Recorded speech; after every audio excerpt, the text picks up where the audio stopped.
एक गांव में रमेश नाम का लड़का रहा करता था। वह बहुत ही आलसी था। वह बिना काम करे जिंदगी गुजारना चाहता था। एक दिन उसे सोता देख उसकी माँ उस पर जोर से चिल्लाई। सूरज सर पर आ गया, मगर इसका उठने का मतलब ही नहीं। इसने तो कसम खा रखी है कि पूरी जिंदगी इसने बिना काम के खाते पीते ही रहना है। माँ, तुम मुझ पर ऐसे ही चिल्लाती रहती हो।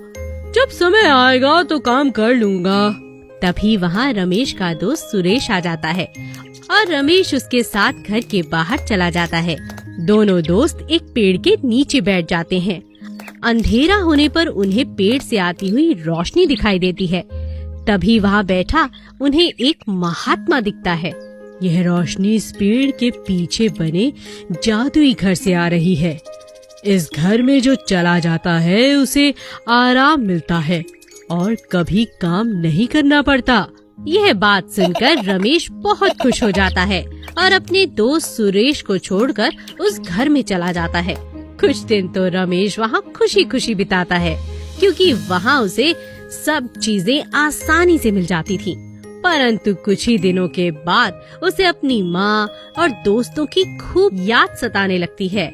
परंतु कुछ ही दिनों में उसे अपनी माँ और दोस्तों से दूर होने और अकेलेपन की वजह से उदासी आ जाती है और वह सोचने लगता है, मुझे अपनी माँ और दोस्तों के पास जाना है। मैं यहाँ नहीं रह सकता।